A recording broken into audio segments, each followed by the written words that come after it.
begun to understand. It is the universe next door, the planet Earth. The Earth itself, like most of the solar system, is about 4.5 billion years old, formed from the swirling cloud that created the sun and all its satellites, and then pelted continuously by meteors. The young Earth took shape. The sphere heated up and became completely molten. The heavy iron sank to the core, and the surface became a shifting sea of hot lava. There were no features to speak of, no oceans, no polar ice caps, no mountains or valleys. The crust had yet to take its solid form, but the makings were there. For millions of years, the churning cauldrons of volcanic activity spewed out water, not the liquid we know today, but a superheated steam that came bursting out of the lava with tremendous violence. As the planet began to cool, the steam cooled too, and its molecules clumped together. Eventually, they formed droplets too massive for the atmosphere to support, and they fell back to the surface. These were the first rains of planet Earth. Volcanic activity went on unabated for many hundreds of millions of years, releasing more and more steam into the atmosphere, and the rain fell continuously from the sky. Then, the first small puddles appeared on rain-cooled ground. These pools flowed together as streams that formed lakes, and then eventually Earth's great oceans. Beneath an exterior of apparent calm, volcanic forces slowly reshaped the surface from below. Moving magma thrust great crustal slabs into the air, and mountains appeared upon the Earth. Under the new ocean's floor, jets of lava burst through the crust and grew until islands appeared. Wind, rain, and tides wore away these mountains and islands, but others took their place. It is a process that continues today. About 1.5 billion years after the planet first formed, something extraordinary happened in shallow reaches of water. In the warm brew of Earth's young sea, waters spiced perhaps with the methane and ammonia of meteorites. Acids came together. They began to form proteins, chemicals which could make copies of themselves from the raw materials of compounds floating near them. This was the dawn of life on planet Earth. The warm sea where life emerged likely covered 75% or more of the globe and provided a fertile womb for creatures who reproduced into billions upon billions of individuals. First, simple blue-green algae appeared. They were individual cells floating in the nourishing water. It would be another 500 million years before these creatures began to organize. The cooperation of many individuals proved immensely successful. These became stromatolite colonies. They flourished and filled the many shallow areas of the seas with their biscuit-like communal structures. Later, as millions of years of evolution took place, some animals who took oxygen from the water developed the ability to extract it from the atmosphere as well. The first animals to walk on land were amphibians, but they discovered that plants were there ahead of them. For a while, these amphibians seemed to be the creatures of choice, the ones best suited for life on the land of Earth. But then, 225 million years ago, a change occurred, which marked the beginning of the era of huge reptiles, which came to dominate both the land and the water. We've given a name to these reptilian monsters. They're called dinosaurs.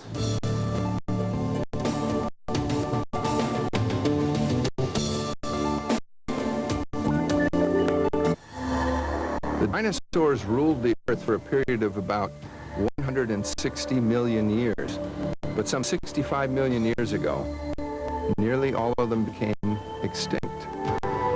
We suspect that a huge asteroid may have struck the Earth at that time, wreaking havoc on the entire ecosystem. The dinosaurs, unsuited to the drastically changed climate, died out, making way for the rise of mammals.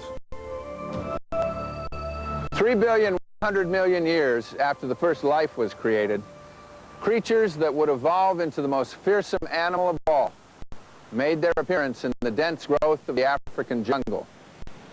These were the ancestors of man. The dizzying ascent of man had a decisive impact on all other life on planet Earth. Unlike any species that had gone before, humans began collecting and classifying information about the world around them so that they might alter it to fit their needs. Humans are the only life forms on the planet that have created and used science to explore their world and to understand it better. Through observation and trial and error, humans learned what plants grew well, what animals could be tamed, what made good building materials, and what plants provided relief from pain and illness. Practical science such as this enabled mankind to create complex societies, complete with grand cities and states. This in turn allowed certain members of the society to turn their thoughts to other less practical studies of the earth and the heavens around them.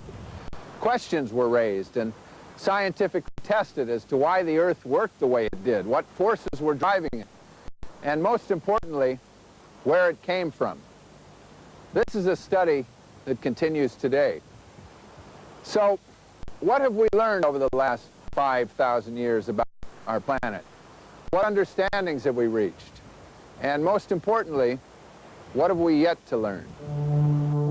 The Earth orbits its modest star, the Sun, at a distance of about 93 million miles.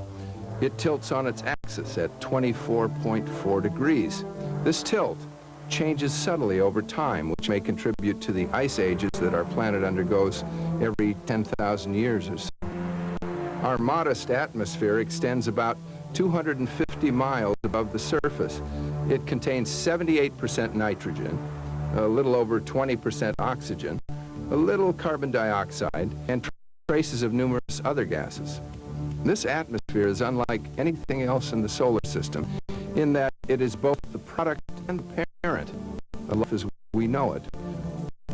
The gaseous envelope of the Earth is a place of continuous change. This dynamic atmosphere interacts intimately with another unique feature of our planet, the oceans. Water and air, these two very different fluids shape and form each other into complex patterns of movement and exchanges of heat, moisture, and ocean. The atmospheric flux we call weather has its counterpart in the Earth's dynamic oceans. Powered by the sun's energy, twisted by the planet's rotation and the gravitational tug of the moon, immense currents connect all the oceans of the globe in one great liquid system. Heat from the sun causes this water to evaporate and drift into the air. As this water vapor reaches ever higher altitudes, it begins to cool and condense. Droplets of condensation from the Earth, eventually flowing back to the sea to begin the process all over. Indeed, the water that all organisms ingest has, over the eons, made this journey countless times. Think about that. The water that gave life to one of the original single-cell creatures has served again and again to support the vital force of billions of living things throughout the course of evolution. The water we drink has sometimes sustained all developing life. Clams, fish, mammoths, and man. Water of the womb and the ocean are at once old and new. Another extraordinary feature of planet Earth is our large companion, the moon. Earth is the innermost planet in the solar system to have satellite. The moon, as it turns out, is absolutely void of the organic materials necessary to create or support life.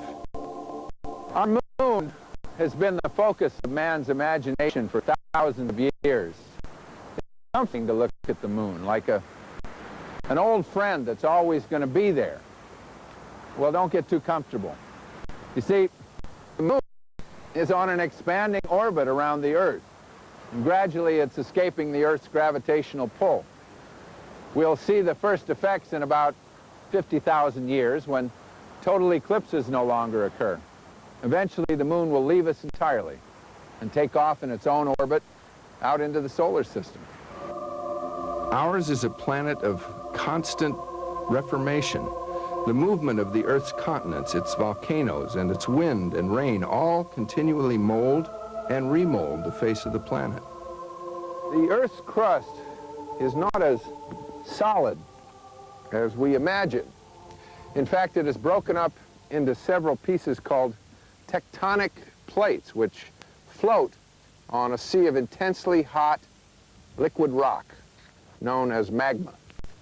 And these plates are in constant motion, moving across the Earth's surface, carrying islands and whole continents with them.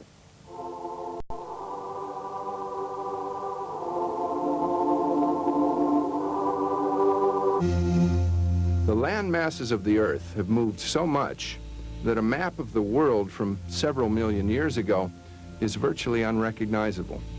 In fact, at the time of the early dinosaurs, or about 225 million years ago, all of the continents, as we know them, were joined together as one huge mass continent called Pangaea. Now, this movement of the Earth's surface goes on continuously, but the only time that we humans are made fully aware of it is during its most violent moments. We call these events earthquakes. Cataclysmic as they may seem to us, earthquakes, volcanoes, hurricanes, fires, and floods function as integral mechanisms of the natural world. They have enormous destructive power, but they also have played a vital role in the creation and renewal of life on the Earth's surface. Some are dangers beyond our control, extraterrestrial threats of almost unimaginable destructive powers. An asteroid or comet crossing the Earth's orbit at the wrong moment could doom us, just as one probably doomed the dinosaurs. But the more immediate threats lie much closer to home. Human technology, self-interest, and ignorance may prove more dangerous than any extraterrestrial catastrophe. Since the dawn of the industrial age, we've pumped billions of tons of pollutants into the atmosphere. Even seemingly harmless gases, such as carbon dioxide, when dispersed in massive amounts, can cause overheating of the Earth's atmosphere. We've released tons of chemicals into the air that have eaten a hole in the ozone layer, the thin, high-atmosphere layer that protects us from deadly ultraviolet radiation. At the same time, we've released tons of ozone into the air of our cities, where it does more damage than good. At those low altitudes, ozone forms lung-clogging smog. NASA has actually received proposals for taking the atmosphere in the cities, which is heavily polluted with ozone, and pump that ozone up into the higher atmosphere where it could serve as a protective shield. Of course, when we look carefully at this, the amount of resources are just totally outrageous. For instance, there was one proposal that we take ozone generators and fly them on airplanes. But to fill in the ozone hole that forms in the Antarctic each year, you would have to have airplanes that were flying wingtip to wingtip 24 hours a day throughout this entire area the size of the United States. This kind of solution just does not work. The world is too big, and the kind of direct things we can do are just too small. That's not the solution. It is important to remember that human beings, for all our image of self-importance, are just another species in the grand spectacle of life on planet Earth. At first, humans functioned as any other predator atop the food chain. But what started out as an evolutionary advantage, a large brain, has worked too well. We've learned to exploit the Earth's resources and bend its forces to our own will and whim. It all began with the most innocent and basic of impulses, survival of the species. But survival at what cost? It is theoretically possible for mankind to destroy nearly every form of life on the planet. We can do this spectacularly through a nuclear war, let's say, or slowly by our continued pollution of the environment. This then represents an awesome responsibility. No other creature on Earth has ever had the power that we have to control the destiny of so much. It sounds like a dismal indictment of the human race, but we may redeem ourselves yet. Already we've launched movements to safeguard the natural environment of the Earth and minimize our enormous impact on it. We're turning the outward-looking lens of space technology back upon our own planet in the hopes of saving it. I hope we're smart enough to do that. I mean, the mission Planet Earth, which is lots of space platforms looking back at our planet, so we understand the global processes better. I think we have to do that, and so that's one of the near-term priorities of NASA. The better we understand that system, then we'll understand how much we can tamper with it and what various forms of pollution are really doing to our environment. And we need that information badly. Astronauts have shown us a world that's fragile and beautiful. This view of Earth from space changes people when they see it. The Earth, which seems so boundless from the surface, seems a small, precious gem set in the blackness of space when seen from high orbit. We're beginning to see the wisdom of channeling our ingenuity toward the betterment of our wonderful planet and away from the technology of war. I think there'll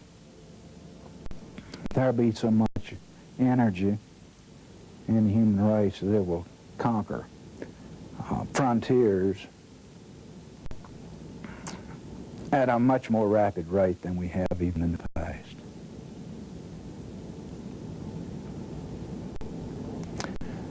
I think we're almost to the point where we've just about figured out you don't have to have a war to make progress. And that's a lot of irony that so much spin-offs and byproducts and progress are almost directly attributed to the efforts for conducting a war. It'd sure be nice to see what we could do if we could find and learn to work together and all in one direction.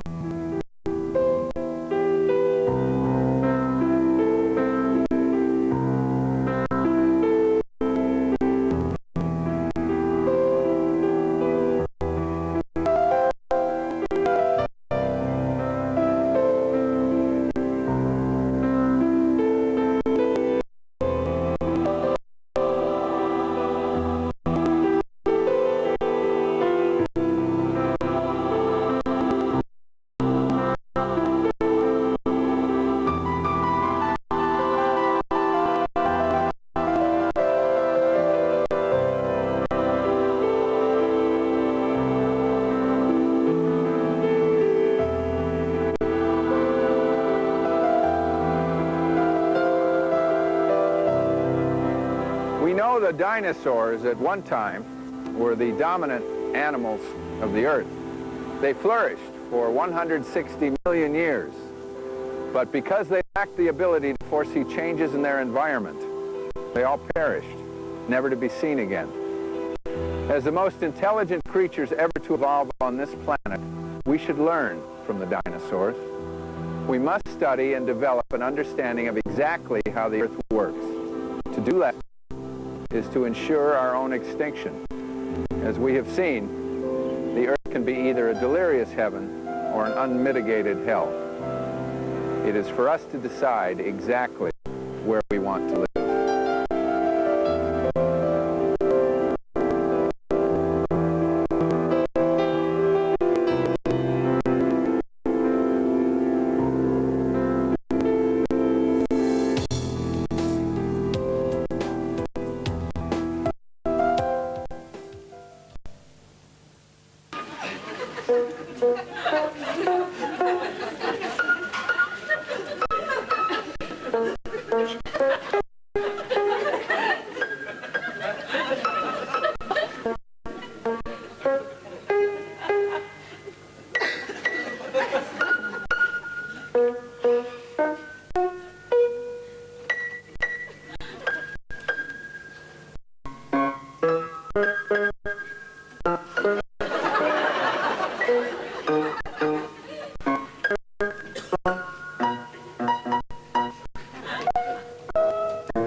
نحمد الله فعلا ان مستوى الطب في مصر الحقيقه اصبح مشرف.